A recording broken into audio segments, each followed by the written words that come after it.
చేస్తున్నాడంటే వాడిని వాడుతూ పట్టుబడినప్పుడు కేసు పెట్టి అరెస్ట్ చేయడానికి ఉండదు. అప్పుడు విక్రయత కింద చూపెడతారు దాంట్లో. ఓకే. ఆ తర్వాత అప్పుడప్పుడు ఎప్పుడు కేసులు దొరకనప్పుడు తీసుకెళ్ళడం అనేది నడుస్తుంది. 1-4 కేసులు నడుస్తాయి. నిజమైనటువంటి ఇతను గంజాయి స్మగ్లరో లేకపోతే వాళ్ళు చెప్పినట్టే హైలీ క్రిమినల్ అయ్యి ఉంటే, రాజకీయంగానో లేకపోతే పెద్ద పలుకుబడి ఉన్నోడైతే వాళ్ళ మేనమామ చెప్పినట్టు 350 రూపాయలకి కూలీ పని ఎందుకు చేస్తాడు? అంతే కదా. ఒకటి కరెక్టు, పెంపకం సరిగ్గా లేదు, వాడు బాధ్యతాయుతంగా పెరగలేదు. బాధ్యతారహితంగా పెరిగినప్పుడు తల్లిదండ్రుల ఆలనా పాలన సరిగ్గా లేదనుకుంటా. మరి తండ్రి లేడు, తండ్రి ఉంటే తండ్రి కూడా వచ్చి ఉండేవాడుగా, తల్లే కనబడుతుంది.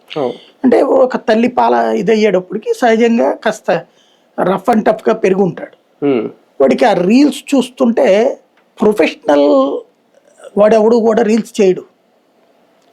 కక్కుర్తిగాడు లేకపోతే నోటి దోలగాడు ఎవడైనా సరే నేను మీ అంత చూస్తాను, తుపాకీతో పేల్చేస్తాను ఎవడు చేస్తాడు రీల్స్?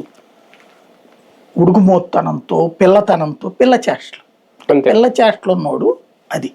పిల్ల చేష్టలు ఉన్నోడు దౌర్జన్యం చెయ్యొచ్చా? చేయకూడదు.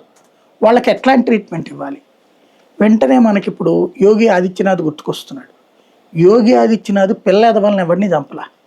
Hard core criminal Azam Khan లాంటి వాడి వ్యవహారాలు చూశాడు. హార్డ్ కోర్ క్రిమినల్స్ హిందువులని ఊచకోత కోసి ఆడపిల్లల్ని అత్యాచారాలు చేసి నడి రోడ్డు మీద